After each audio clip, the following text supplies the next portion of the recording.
Hello and good evening. Welcome to Grim Tales Presents Condemned Criminal Origins. Sit down and stay a while and let me tell you a tale of gritty detective work, homicidal maniacs, and dead birds.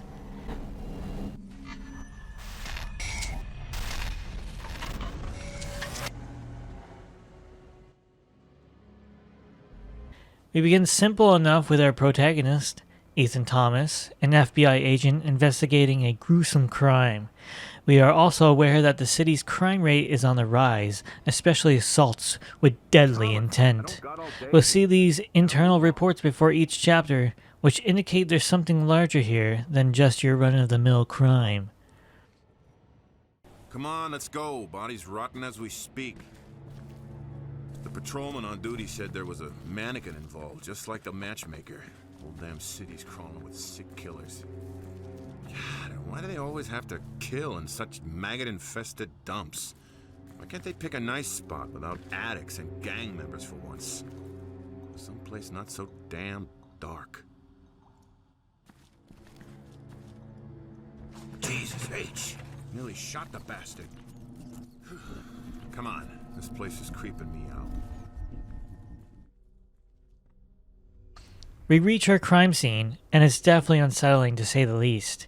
We have scribbles of eyes all over the walls and mannequins placed throughout. As we will learn, these killers have a unique signature, their modus operandi, if you will. Our victim can be found lying dead on the floor, bound and chained. We're able to collect some evidence using some of our various forensic tools. We identify a handprint on the victim's neck, and this hand is missing a finger, of all things. You'll come to use a small array of tools in order to collect evidence throughout the playthrough. We are then greeted by a vision of what appears to be the killer at a workbench. Is this some sort of clairvoyance? Or is this just the game informing the player of past/future events? I believe this is an ability that Ethan has. He can, quote-unquote, think like a killer. And that's why he's such a great agent, like Will Graham from the Hannibal universe. Rosa informs us, oh yeah, this is Rosa. She'll be our ally throughout the game. We'll even get to meet her face to face. Anyway, the crime scene matches that of the so-called matchmaker killer, which is why our victim is found in this mock date setting.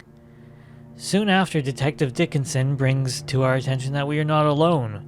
We quickly determine that this mystery person is above us, and we ready ourselves for an encounter. Here we are introduced to our first real experience with the game. We draw our gun as we hear sounds of madness and see a flash of someone in the shadows.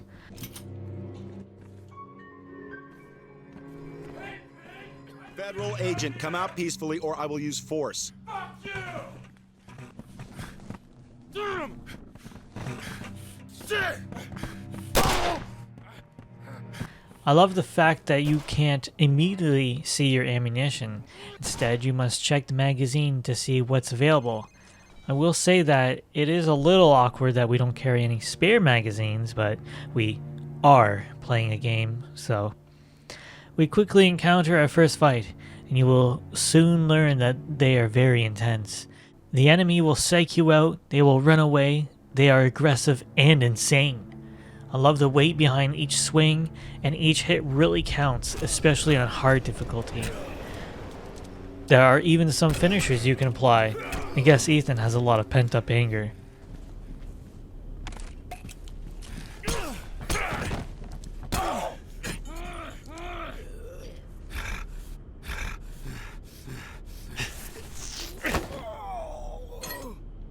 Moving on, we'll find health kits, secret collectibles, and of course cracked out crazies.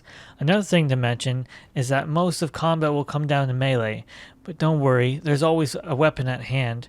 Most weapons are common to your environment, such as pipes and 2x4s, but there's also a few special weapons that are necessary to progress through certain areas, such as the fireman's axe and the crowbar. We even get a taser, which also receives an upgrade.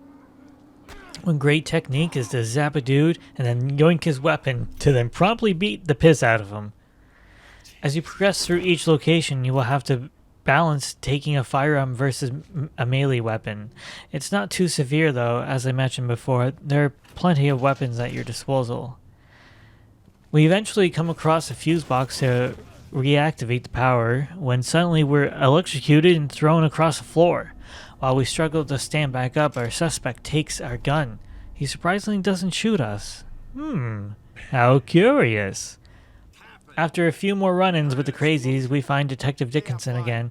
He tosses a fire axe. Insert my axe meme. 20-year-old meme. Anyway, he tells us to be careful. Sure thing, buddy.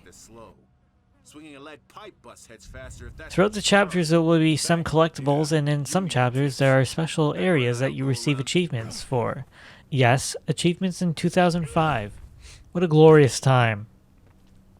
As we plot our way through the decrepit building, we are attacked from behind by the suspect. He spews some nonsense about how we're both on the same path of righteousness when suddenly Detective Dickinson and the other cop are shot and killed by him, and then whoosh, he throws us out of the building. Agent Thomas, it shall come visiting again.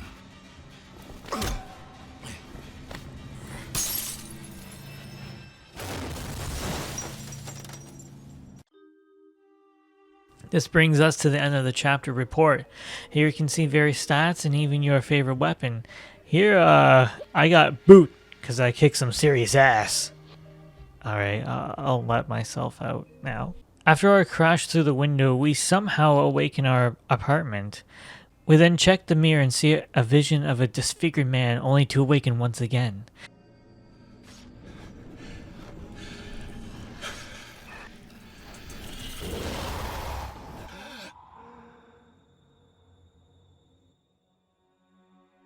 This time we are startled by an unknown visitor. He introduces himself as Malcolm Van Horn, a friend of our father's. He was somehow nearby when we were attacked and presumably brought us back to our apartment. He informs us that the FBI assumes that we killed the officers and we need to get to the metro station. Before we leave, we even get a glimpse of what appears to be a stalker. As for the rest of the chapter, it's mostly your standard fare of gritty atmosphere and intense encounters.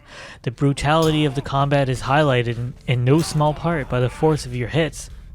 Check this one out. Damn! He lost some teeth on that one. Thankfully, Rosa is still on our side. We found some photos of our apartment. From the stalker, perhaps? We analyze the photos and detect some chemicals indicating that they were developed on site. I'd like to now call attention to the excellent soundtrack and the sound design. The low hums of the city coupled with the footsteps of the dark completes the vibe of this game.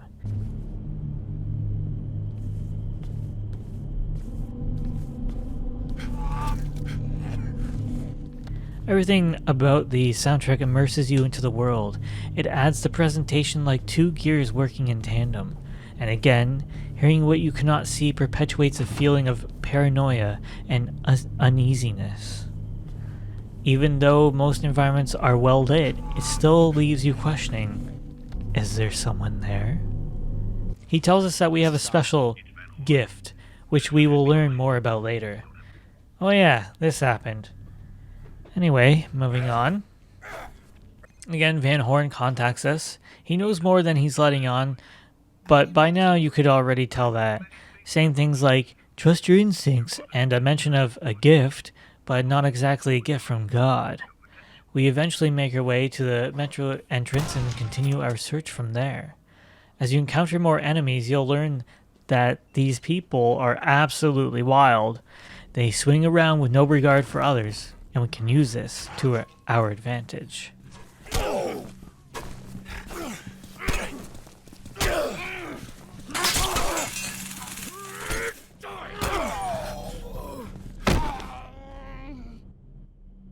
After finding what looks like a crude photo lab, we are able to scan for another clue.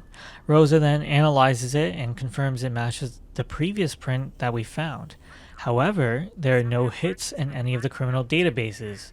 We see various photos of ourselves and news articles pertaining to our previous cases placed throughout the photo lab.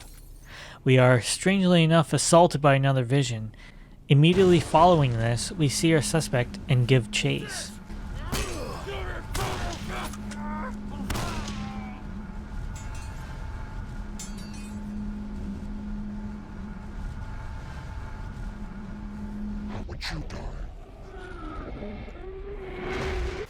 Back to the metro, we are greeted by a vision of a flock of birds crashing through the window and falling to their death. This ties in with reports of other birds experiencing grotesque deaths and somehow tied to the rise in violent crimes. We then promptly exit the metro, still just out of the reach of our suspect. We now start off in the inner portion of the metro station. Dark and foreboding as ever, we proceed with caution, and sometimes we even proceed a little too carefully. I believe this is a bug on the PC version only. It's not too annoying, but can affect some areas, especially those with lots of stairs. We encounter the now usual sort down here as we're chasing our suspect when this happens. Yeah, you saw that right? That's our first taste of what's in store for us in future chapters. Moving on, we step over this barrier, and wham! We get jumped by some guy. We then awaken to this mosh pit of death.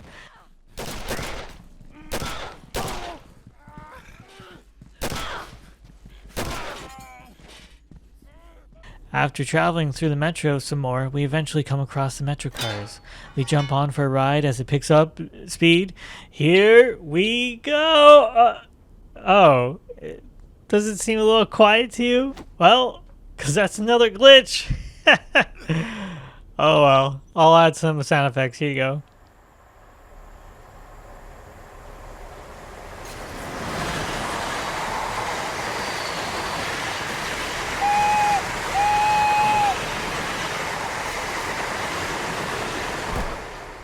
We kick off any wannabe passengers and proceed to the next chapter.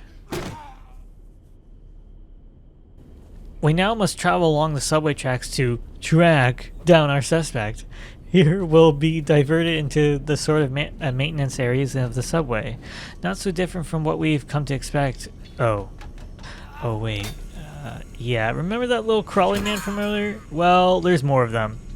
Proceeding through the chapter, we then come across a subway car. Here we search for more clues. We of course find another print, but this one's no good.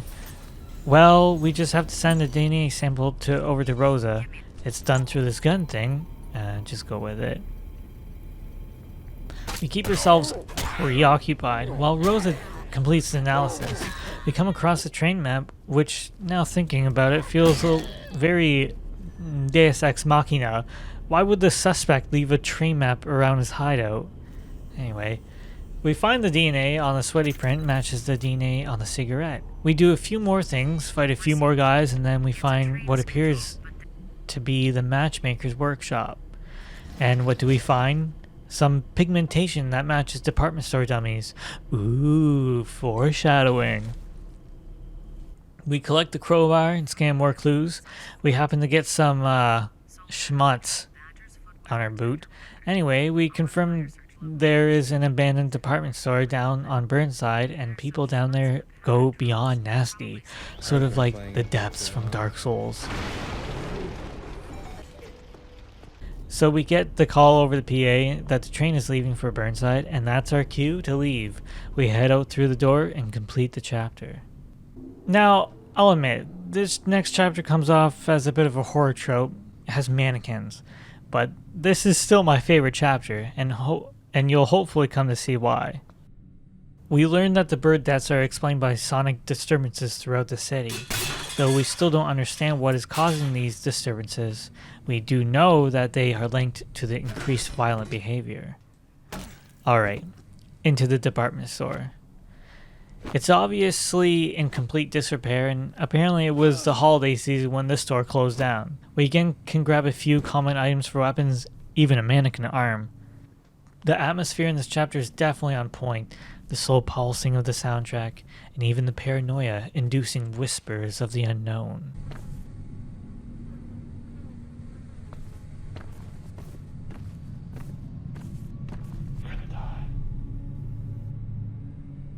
We've seen cracked out thugs, crawling creeps, but this is something else. The labored breathing, the way they move, and what I find most disturbing, he didn't run at us at all. No, instead he stomps off, baiting to follow so that he can try and get a surprise attack on us.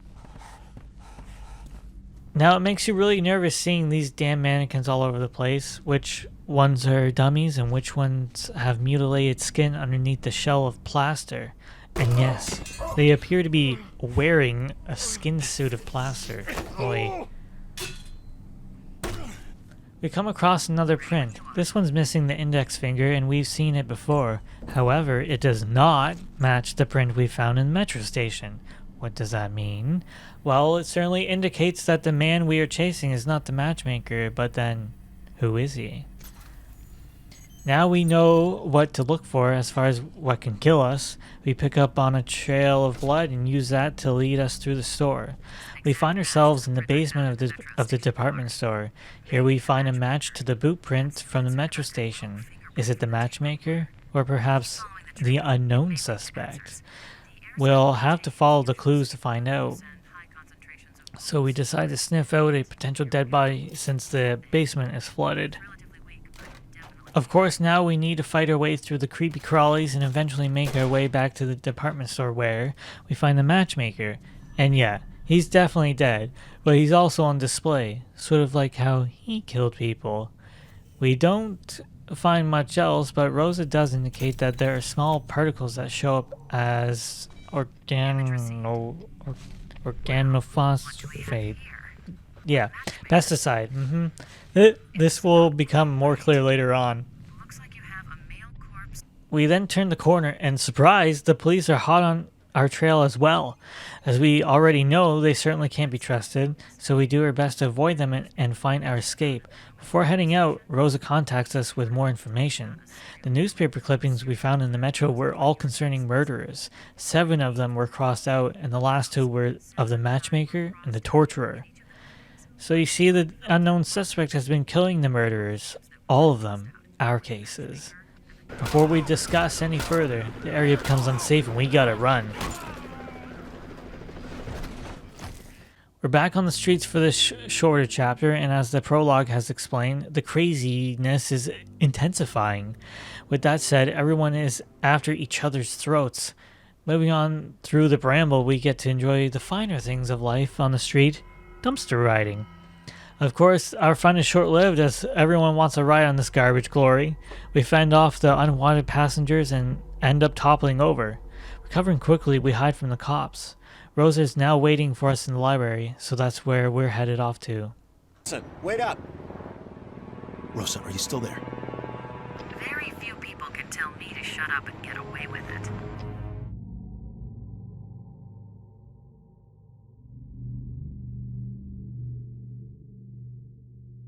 We break into the library, I guess we were close, and begin the search for Rosa.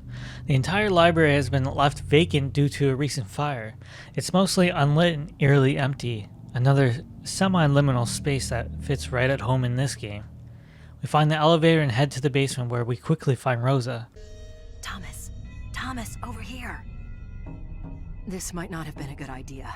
Squatters and addicts have moved in, and they don't like company. Come this way. I have something to show you. I used my security clearance to do a little checking up on you. Found this folder in your supplemental personnel file. And portal gun, apparently. And lastly, there's a chest x-ray that's been redacted. Redacted? Yeah, right where your esophagus and larynx are. Someone's blacked out the x-ray and added the notation, see subjects PR56. So as you've heard, we're sort of a science experiment, a secret science experiment, and we get the super taser. Soon after, we're greeted by another vision. This time we see some disfigured man standing over what appears to be a dead Rosa. We've seen this man before, and we'll see him again. Foreshadowing.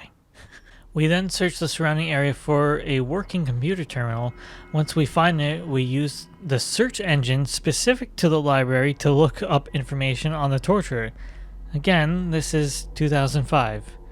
Oh no, the network is down. We have to play IT repairman and go to the server room. Before we get there, Rose is abducted and we should probably go rescue her. Being an FBI agent and all that, well, rogue FBI agent.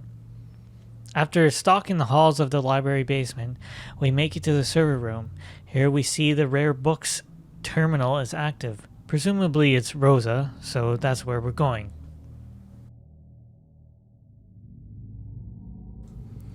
Back up the elevator and up the stairway, we find Rosa unconscious near a computer terminal. As we approach her, it's a little difficult to tell, but we see a shadow quickly pass over her. We then learn that our now named serial killer Axe is after the torturer, Carl Anderson. We need to investigate this high school he attended since the gym teacher has gone missing, who apparently was a police informant? I don't know, just go with it. We go to Rosa into the library basement. Down here it's even more isolated and the fire damage is the most severe. Don't worry, there's violent creeps that want to eat you still down here as well. After we make it through that mess, we get to the microfiche. Microfiche? I don't know how to say it. We found out where the high school is and uh-oh, someone's been listening in. We make a run for the exit and end the chapter.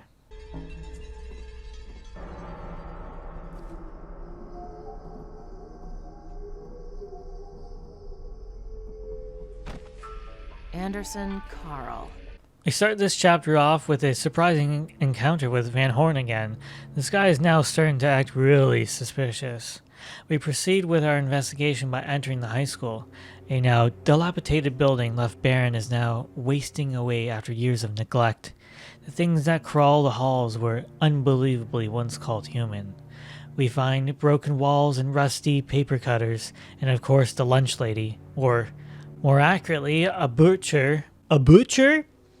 Or, more accurately, a butcher of mutated beings that roam the high school. In one of the classrooms, we make a gruesome discovery. That's right, human lips. And not just any human, they come from Mr. Tibbets, Carl Anderson's gym teacher, the man we're looking for. After blasting through a few more dudes, we find, holy shit, a machine gun? Damn, these guys were packing.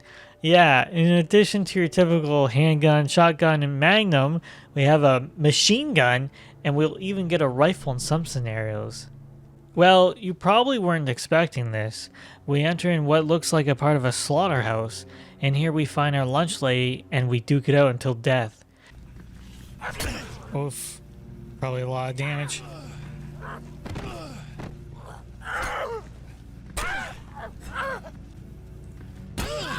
Whoa. We get the fire axe and move on. We use the fire axe to gain access to the high school gymnasium. Here we find an arm. And yes, it's Tibbets. Looks like he's not going to be in a good state if alive at all. The basketball net falls through the floor, allowing passage to the basement, and we continue on. Well, you'll see.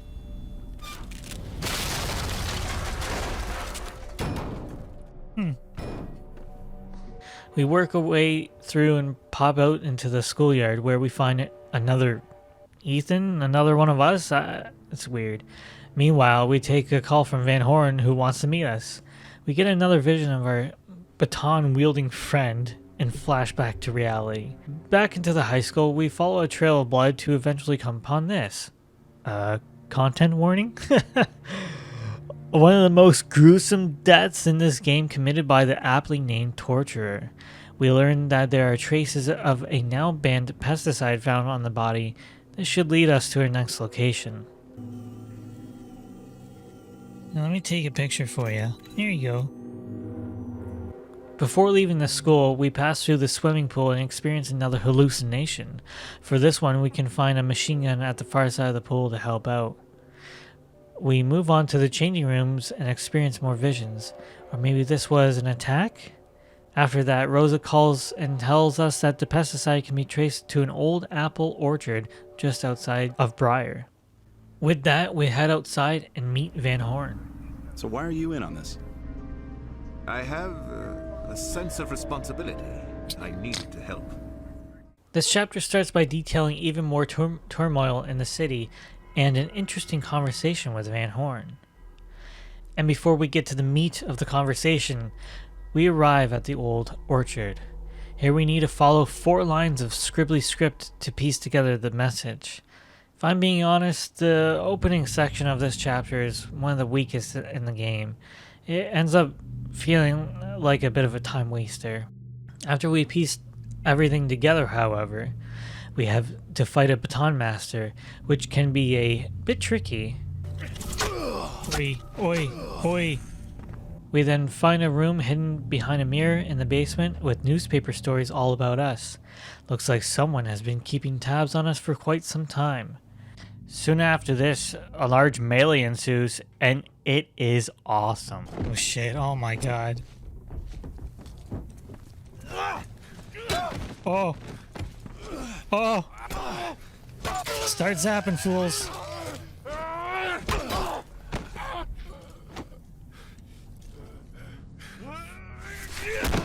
Oh yeah. Once we make it through that, we see the torture's latest victim. Actually, we find the torturer himself, killed using his same methods, just like the matchmaker. This turns out to be the work of serial killer X, and he works fast. We then take the place of the torturer in order to surprise SKX. Your fate is in my hands. In my hands? Oh, look it. I'm just pretending to be dead. Ooey! We do a sort of battle with him. Leland, nephew. And then suddenly Van Horn is here? What the hell? Wait, Leland? And what? Nephew? Well, I guess the answers to those questions will have to wait for the next chapter. This chapter begins alluding to a possible conspiracy involving an unnamed federal agency. We are awakened by Leland, and he's going on about how he used us and no longer actually needs us. He does end up mentioning other serial killers that we did not encounter in this game and mentions that he got to them first. Without much hesitation, he removes a finger, and before he proceeds with any further of his fun, Van Horn interrupts him, giving us the chance to escape. He mentions you must find it and destroy it. It has caused all the madness. Kill it now. What is it? Anyway, so we get moving on, running through a burning farm. There's not much here but a few crazies, and we lost the use of our flashlight, so we must rely on a burning 2x4 as a makeshift torch. We proceed through the farm when we encounter another baton and madman. Man, too bad this guy's a frickin' ninja. Blasting through even more dudes, we yet again fight another baton kung fu master. We finally reach a barn and another melee ensues, this time under the watchful eye of what can only be described as if a samurai was taken to the realm of Hellraiser, trained there, and then walked into the condemned universe.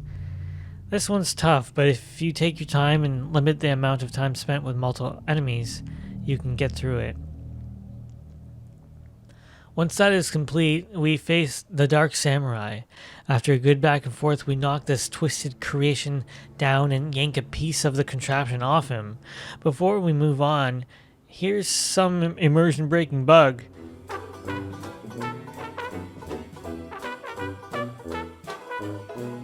Hilarious nonetheless.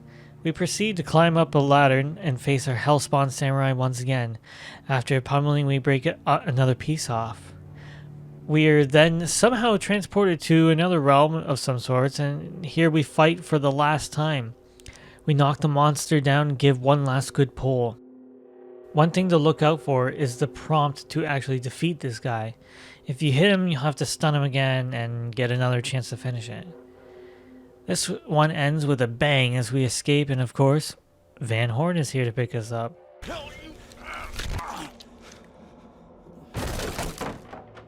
There's that super strength coming through. Oh, he blew up. Good.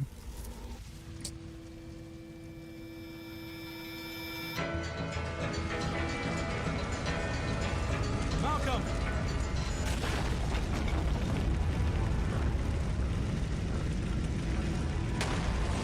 Malcolm!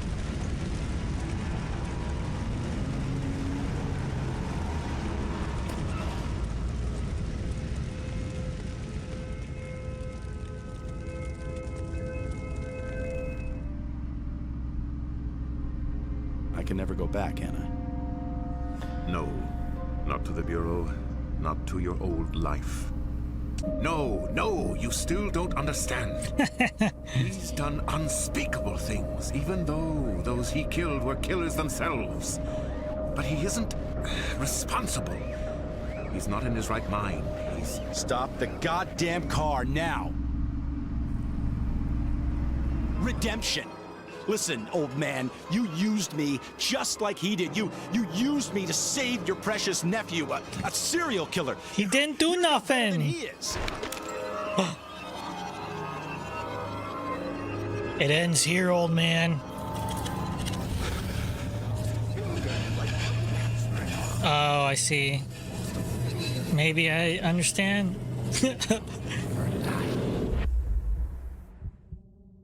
You got 5 seconds. Oh! With one final shot, we end it all. Something to note is, Van Horn mentioned we fought against it. This implies there's a larger group at hand, or at least more people like us and Leland. We also get to see that the monsters we fought are still haunting us. They all may be connected in some way. We then fade to black and open with a conversation with Rosa. Sadly, we are left with more questions than answers. What is this cult?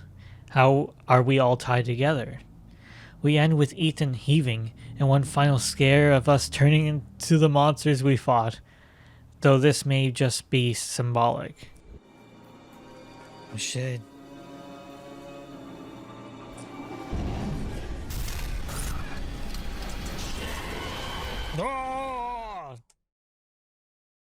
Well, ladies and gentlemen, that's the end of Condemned Criminal Origins. I want to now summarize some of the additional content found throughout the game and discuss theories based on what we know so far. Oh yeah, you don't have to shoot Leland, but as far as I can tell, the ending is no different. There are reports of cryptic writings. Are they of madness, or do they hide a secret meaning? More translation work gives us a sort of religious creed. It also mentions the frontier and center related to humans. This cult may be seeking some sort of divinity within. We read about an incident in the linguist's lab, a strange sound in the background, and a doctor going crazy after studying the unknown language. All this information is Black Ops, highly confidential. It's even said that this cult uses sound to influence human, audio that is humanoid and a mechanization, which is why I believe we see the contraption around the baton-wielding monsters, a sort of voice enhancement device. With all this reading, it really makes me wish that they had incorporated more of the cult aspect and the world building into the gameplay. I guess you could say this comes down to a stylistic choice, but also remember all these readings are locked behind collectibles and are tucked away in an achievements tab, so not very accessible, I would say. To me, this is a really strong story and world. I love the one we got, but reading these reports makes me want even more. And with that, ladies and gentlemen, I hope you've enjoyed my first episode of Grim Tales Presents, let's call it. We all have to start somewhere, and this is where I begin. Oh yeah, there's a sequel.